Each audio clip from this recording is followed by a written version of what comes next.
મૂળ તેમ જેમનું રૂપ કેવું છે ખબર નથી. ગુપ્ત જ્ઞાન ગતિ ન પહોંચે બાની की क्या गुंजाइश है. नेति नेति वेद पुकारे नेति की अजब निशानी है. नहीं मिलती है कोई बात वेदांत में. जो समझे वही पहचाने. बात कही नहीं जाती. ईश्वरीय तत्वने जे समझे એ સમજી શકે છે, સમજાવી ન શકે. ગુંગા ગુડકા સ્વાદ કહે કે આ સમજ સમજ મુસ્કુરાય. મૂંગો માણસ ગોળ ખાઈને ગોળનું વર્ણન કરી શકે તો જેને ભગવાનની ઝાંખી થઈ છે એ માણસ એનું વર્ણન કરી શકે છે. શાસ્ત્રને પુરાણને ભણીને સાંભળીને તો હિમાલય પહાડ નકશામાં જોવા જેવી વાત છે. અનુભૂતિ કંઈક જુદી જ હોય છે. આપણે નેપમાં જોઈ, નકશામાં જોઈ કે આને હિમાલય પહાડ કહેવાય એવું જાણી શકીએ છીએ, પણ હિમાલય પહાડની અનુભૂતિ ત્યારે છે હિમાલય પહાડમાં જવામાં આવે છે. જેથી જો સમજે વહી પહેચાને. ઈશ્વર એક શ્રેષ્ઠ કવિ છે. પોતાની લખાયેલી કવિતાનો ખુદ પોતે અભિનય કરે છે. એ છે પ્રકૃતિ, એ છે સૃષ્ટિ.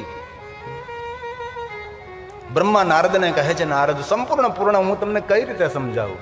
જે તત્વને વેદ પણ નેતિ નેતિ કહે છે. આપણે સૌ આ પંક્તિ વારંવાર સત્સંગમાં, ભજનમાં, શિવાલયમાં આ રોજ માટે ગાય છે. લોકમુખે ગવાયેલી પંક્તિ શંકરદાન ગઢવીએ લખી છે. દર્દથી ભરેલું સુંદર ભગવાન શિવજીનું સ્તુતિ ગાયન પ્રસ્તુત કર્યું છે. આટલી લોકભોગ્ય બને છે. બધા ગીતો લખાયેલા લોકભોગ્ય ન બને, બધા ભજનો ગવાયેલા લખાયેલા લોકભોગ્ય ન બને, પણ એમાંથી કોઈ લોકભોગ્ય બની જાય, લોકમુખે ગવાવા લાગે છે. ક્યાં સમયે કઈ રીતે લખાણું ને ગવાણું એના પર બહુ આધાર હોય છે. આના સ્તુતિ એટલી લોકપ્રિય બની ભજનમાં, સત્સંગમાં, શિવાલયમાં, દેવાલયમાં, જ્યાં જ્યાં આપણા ગુજરાતી હોય ત્યાં બધી જ જગ્યા સ્તુતિ ગવાતી હોય છે. એની એક આ પંક્તિ છે, શંકરદાન ગઢવીએ ગાયેલું છે.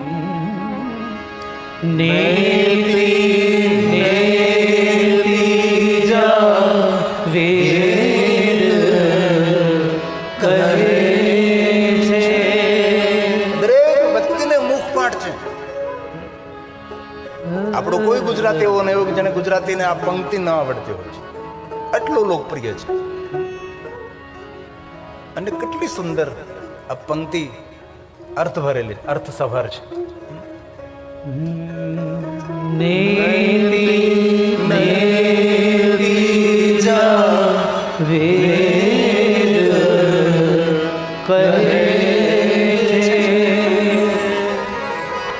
મારું ચિતડું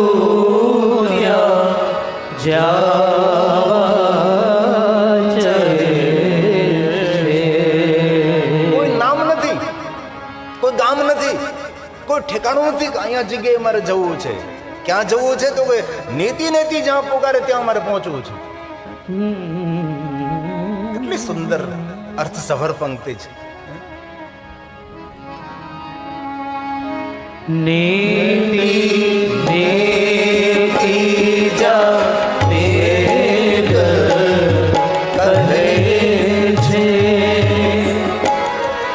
મારું ચિતડું ત્યાં જવા ચાહે છે.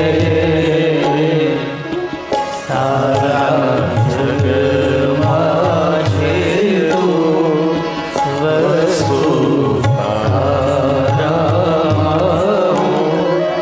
શક્તિ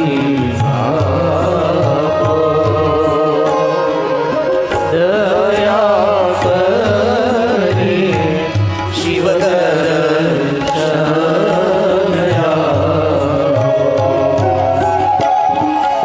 શંભો શરણે પડી મારું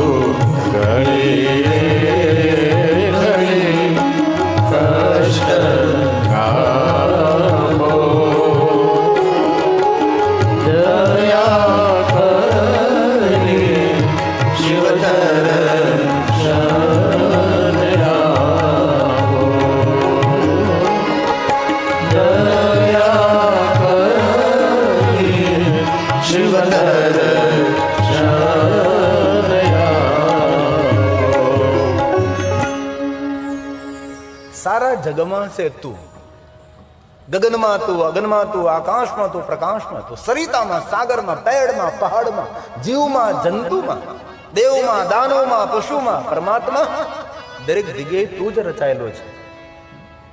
કથા તો ઓઠના પડદાઓને ખોલીને વાણીના દ્રશ્યો ભજવવાની વાત છે. અનુભૂતિ તો મહાપુરુષોની હોય છે. જેને જેને અનુભૂતિ થઈ છે પરમ તત્વને પામી ગયા છે.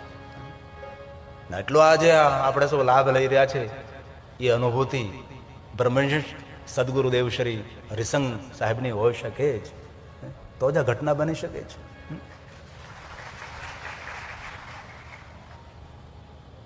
એટલા શિસ્ત એટલા મૌન નથી આમ કથાનું શ્રવણ કરો છો. એમની તપસ્યા છે.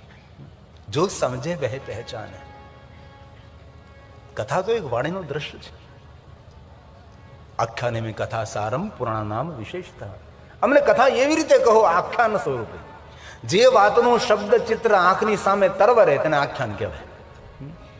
જે વાત સમજાય જ નહીં અને આખ્યાન કેવી રીતે કહી શકવું પડે? સારા જગમાં છે તું, વસુ તારામાં હું.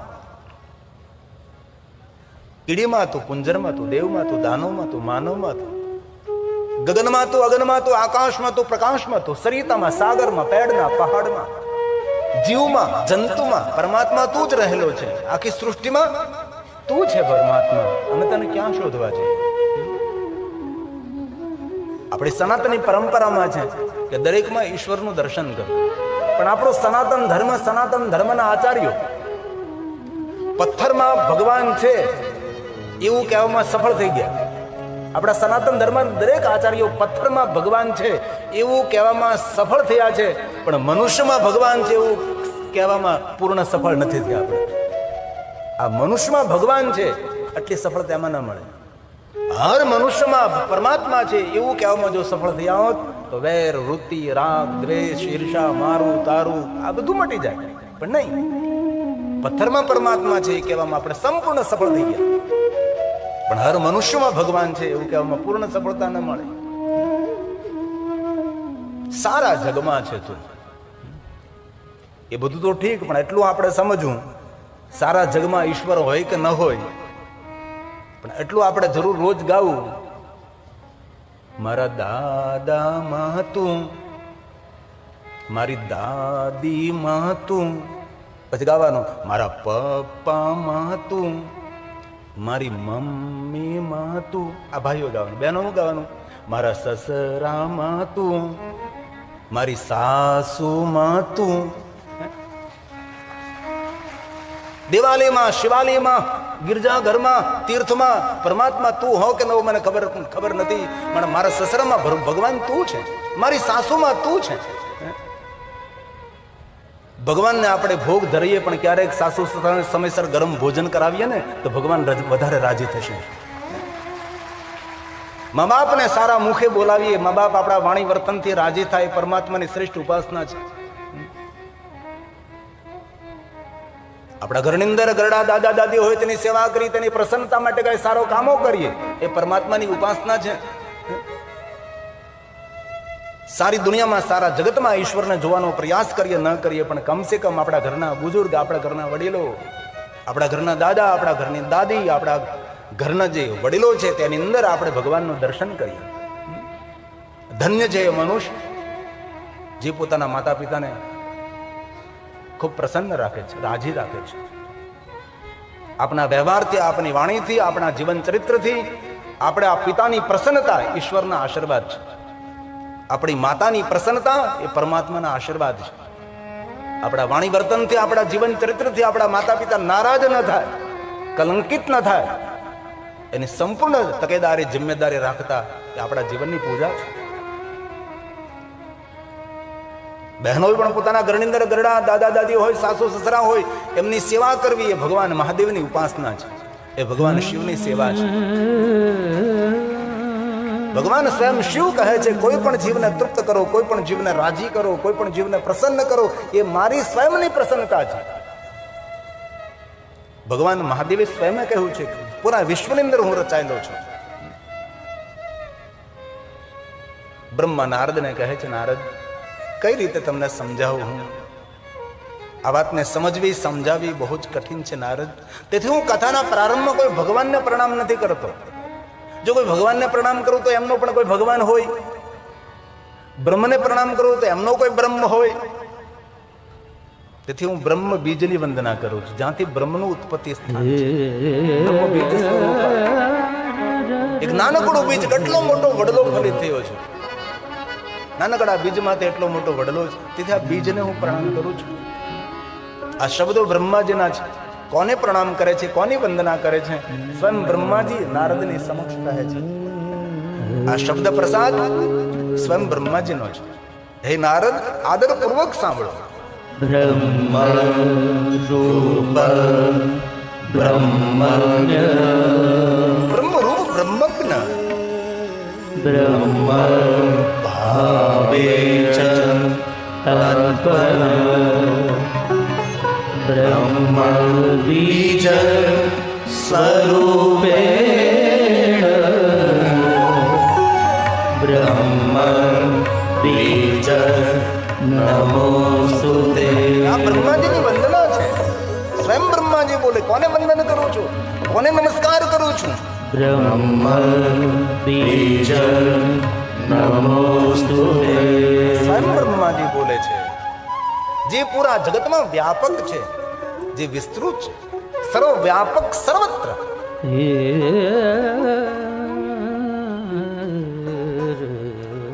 આ બ્રહ્માજી નારદને સમજાવવાનો પ્રયાસ કરે છે. હે નારદ, સર્વવ્યાપક સર્વજ્ઞ સર્વ વ્યાપક છે, સર્વજ્ઞ છે. જ્યાં આપણે ઉપસ્થિત ત્યાં તો ઈશ્વર છે જ. જ્યાં આપણી ઉપસ્થિતિ નથી ત્યાં પણ ઈશ્વર સંપૂર્ણપણે છે. હરિવ્યાપક સર્વત્ર સમાન પ્રેમ સે પ્રગટ હોય મેં જાન. એ પરમાત્મા, એ ભગવાન છે. શિવ મહાપણ એટલો સરળ વિષય નથી. વિધિ વિધાનથી ભરેલો ગ્રંથ છે. આમાં લોકભોગ્ય કથાઓ, લૌકિક કથા, આપણે સાંસારિક બધી કથાઓ, શિવ મહાપુરાણની અંદર બહુ જૂજ નહીં વાત. તેથી વર્ષો બાદ આ ગ્રંથને એટલી લોકપ્રિયતા મળે છે. આ બ્રહ્માજીના સુંદર શબ્દો છે. ભગવાન ક્યાં છે? તો કહ્યું સર્વવ્યાપક સર્વજ્ઞ. આપણે જાણીએ છીએ તો એ જાણે જ છે, પણ આપણે જે નથી જાણતા એ પણ ઈશ્વર બધું જાણે છે. દુનિયાની બધી શક્તિઓ જેની અંદર સમાયેલી છે એ ઈશ્વર છે. સર્વશક્તિ સમન્વિત ઈશ્વર સુંદર નથી, પરંતુ અતિ સુંદર દેવેશ નમસ્તે જગદીશ્વર નમસ્તે જગદીશ્વર. જગતને પ્રકાશિત કરનારા ઈશ્વર છે. એ ભગવાનને હું પ્રણામ કરું છું. ગુણાતીત છે, ગુણાધાર છે, અનંત ગુણ જેના અંદર, ગુણ બીજમ ગુણાત્મક. નિરાકર બ્રહ્મનું વર્ણન બ્રહ્માજી સ્વયં કરે છે. ભગવાન કોણ, ભગવાન ક્યાં છે, કેવો છે? ગુણાતીત ગુણાધાર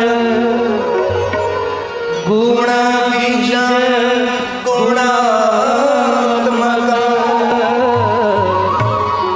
ગુણેશ ગુણિનામ બીજ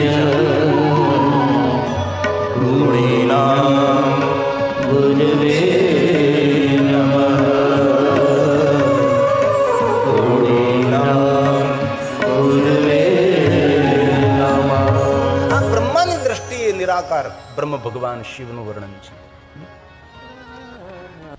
તો બ્રહ્મા નારદને કહે છે, નારદ, એ તત્વને સમજવું, સમજાવવું એ શબ્દનો વિષય નથી નારદ. પણ આટલું સુંદર જગત છે તો જગતનું સર્જન કરનાર કોઈ તો હોય ને નારદ. આપણી આંખો દ્વારા જે આપણે જોઈ રહ્યા છીએ, ભલે સર્જન કરનારને આપણે નથી જોયું, પણ સર્જન કરનાર કોઈ તો છે. તવેશ્વર્યમ યત જગદ ઉદય રક્ષા પર લે ત્રિવસ્તુ વ્યસ્તમ દૃશ્યુગુણ ભિન્નાશુ તનુષ. કોઈ તો છે. ત્રિવેદ જેની ખોજમાં છે. ત્રિવસ્તુ વ્યસ્તમ, વ્યસ્ત રહે, કાર્યરત રહે છે. કોણ છે, ક્યાં છે, કેવો છે, ક્યાં બેઠો છે? પણ વેદોની વાણી અટકી જાય છે. તવેશ્વર્યમ, તમે ઈશ્વર કેવા છો? જગદ ઉદય, જગતનો ઉદય કરો છો, જગતની રક્ષા કરો છો. અંતે જગતની રક્ષા કરતા અવસર આવતા જગતનો લય પણ કરો છો, જેને પ્રલય કહીએ છીએ આપણે. આ કોઈ તત્વ તો છે. ઈશ્વર્યં યત જગદુદય રક્ષા પ્રલયકૃત. જગતનું સર્જન કરનાર કોઈ પરમ પિતા, કોઈ પરમાત્મા, કોઈ આદિ, કોઈ અનાદિ, કોઈ તો છે. જેને જાણવા માટે, જેને ખોજ કરવા માટે ત્રિવેદ નિરંતર પ્રયાસ કરે છે, વ્યસ્ત રહે, કાર્યરત રહે. બ્રાહ્મણોમાં જે બે વેદના જાણતા હોય તેને દ્વિજ કહેવામાં આવે. અમે દ્વિવેદી. 3 વેદને જાણનાર તેને ત્રિવેદી કહેવામાં આવે છે, અને 4 વેદને જાણનાર ચતુર્વેદી કહેવામાં આવે છે. ગુજરાતમાં ચતુર્વેદી ઓછા છે, દ્વિવેદી પણ ઓછા છે, ત્રિવેદી જાજા છે. જે વેદને જાણનાર છે ચતુર્વેદી, ત્રિવેદી બહુ છે. ત્રિવસ્તુ વ્યસ્તમ ત્રિષુ ગુણ વિનાશુતમ. આ શબ્દ પ્રસાદ પુષ્પદંત મહારાજનો છે. ઈશ્વરનું સર્જન કરનારા કોઈ તો છે, કોઈ પરમ પિતા. તવેશ્વર્યમ તવીશ્વર્યં યત જગદુદય રક્ષા પ્રલયકૃત ત્રયીવસ્તુ વ્યસ્તમ ત્રિષુ ગુણ વિનાશુતનુષુ. પણ આ તત્વને માનવા માટે ઘણા એ તૈયાર ને સ્વીકારતા જ નથી. કોણ? અભવ્યા નામ અસ્મિન. ભાવહીન લોક, ભક્તિહીન લોક રમણીય વાતો કરે. ભારત દેશમાં એક પરંપરા છે અનઈશ્વરવાદી લોક. ઈશ્વરને નથી માનતા, એ લોકો ઈશ્વરને સ્વીકારતા જ નથી. જગત કેવી રીતે ઉત્પન્ન થઈ ગયું? પાણીમાં એક પરપોટો થયો, બસ એવી રીતે જગત ઉત્પન્ન થયું. અનઈશ્વરવાદી સનાતન ધર્મથી ભડકાવનારા માણસો છે, ઈશ્વરના વિરોધ કરનારા માણસો છે. મોટું સંગઠન ભારતમાં થઈ ગયું છે તેનું સનાતન ધર્મને તોડવા માટેનું. આપણને ખબર હોય કે ન હોય પતા નહીં. રમણીય વાતો કરે છે, સાંભળવામાં આપણને રસ પણ પડે છે, પણ ખરેખર આપણા માટે અરમણીય છે. એવા લોકોના પ્રવચનો થોડી વાર આપણે સાંભળીએ તો આપણને એમ થાય કે ખરેખર ઈશ્વર છે જ નહીં, ભગવાન જેવું આ દુનિયામાં છે જ નહીં. મુખરાય હતી.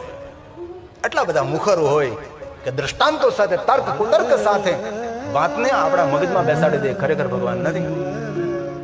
આવા લોકો માટે કહ્યું છે અભવ્યા નામ. અભવ્યાનામસ્મિ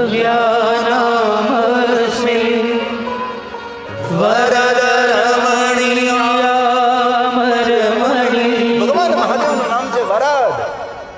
વિહંતુ વ્યાક્રોશી વિદધતૈહે કે જડધિય. જડબુદ્ધિવાળા માણસો, વિદધતૈહે કે જડધિય. જડબુદ્ધિવાળા માણસો ઈશ્વર વિરોધી વાતો કરે છે, અને આવા માણસોની પાસે બેસવું નહીં. જીવનમાં આધ્યાત્મિકતા બહુ જરૂરી છે. અત્યારે મનોવૈજ્ઞાનિક ડોક્ટરો વધી રહ્યા છે. અત્યારે શરીરની દવા આ સમયની અંદર ઓછી વેચાય છે, જાજી તો માનસિક રોગોની દવા વેચાઈ રહી છે. એટલા બધા લોકો માનસિક રોગી બની રહ્યા છે, જેને આપણે ડિપ્રેશન કહી, હતાશા, નિરાશા, ઉદાસીનતા, તણાવગ્રસ્ત લોકો બનવા લાગ્યા. હારા હારા માણસો, મોટા મોટા ઉદ્યોગપતિ, મોટા મોટા ધનપતિઓ માનસિક રોગના શિકાર બનવા લાગ્યા છે. ત્યારે માનસિક રોગના ડોક્ટરો એમ કહે થોડા આધ્યાત્મિક બનો, એમ કહે છે. થોડા શ્રદ્ધાવાન બનો, ભગવાન ઉપર થોડો ભરોસો રાખો. દેવાલય જાઓ, શિવાલય જાઓ, સત્સંગ કરો, તમારા ઈષ્ટની પૂજા કરો. આવું ડોક્ટરો કહેવા લાગ્યા લોકોને. શરીરમાં કોઈ રોગ થયો હોય તો કોઈ ઔષધથી, કોઈ દવાથી સારો થઈ શકે છે, પણ માનસિક રોગો આજે વર્તમાનની અંદર વધવા લાગ્યા છે. માનસિક રોગ 3-3, 4-4, 5-5, 6-6, 7-7 વર્ષે, ઘણા તો આજીવન નીકળતા નથી બહાર તેમાંથી. પુષ્પદંત કહે છે તર્ક કુતર્ક કરનારા માણસો ખૂબ ધ્યાન રાખજો. ઈશ્વર વિરોધી વ્યક્તિ હોય તેનાથી દૂર રહેવું. જેના જીવનમાં આધ્યાત્મિકતા ન હોય, પરમાત્મા પર શ્રદ્ધા ન હોય, વિશ્વાસ ન હોય, એવા લોકોથી દૂર રહેવું. જીવનમાં આગળ વધવા માટે કોઈ પણ ક્ષેત્રની અંદર આધ્યાત્મિકતા જરૂરી છે, પરમાત્મા પર વિશ્વાસ હોવો જરૂરી છે. શ્રદ્ધા તો આપણા માટે અમૃત છે. વિશ્વાસ તો આપણો શિવ છે ને શ્રદ્ધા તો આપણી માં છે. શ્રદ્ધા સાથે કરેલું નાનકડું સત્કર્મ બહુ જ મોટું ફળ આપે છે. શ્રદ્ધા વિહીન કરેલું મોટું કોઈ સત્કાર્ય કોઈ ફળ નથી. તેથી આપણું જીવન શ્રદ્ધાથી ભરેલું હોય, આપણું જીવન વિશ્વાસથી ભરપૂર ભરેલું હોય. રામચરિતમાનસ, તુલસી, શ્રદ્ધા કોણ છે? એ અમારી માં ભવાની છે. વિશ્વાસ કોણ છે? એ અમારું શિવ છે. આ તુલસીનું વ્યાન, આ તુલસીનું વચન છે. શંકરો શ્રદ્ધાવાન ભવે, શ્રદ્ધાવાન બને. શ્રદ્ધા વિશ્વાસ રૂપિણો યાભ્યા વિના ન પશ્યન્તિ સીતા સ્વાંતસ્તમેશ્વરમ ભવાની શંકરો.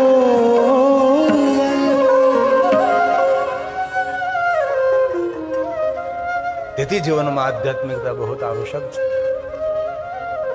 જેનામાં આધ્યાત્મિકતા નથી, જેનામાં વિશ્વાસ નથી, જેનામાં પરમપિતા પરમાત્મા ઉપર કોઈ શ્રદ્ધા નથી, પ્રાણ હોય તો પણ તે પ્રાણ વિહીન કહેવાય છે.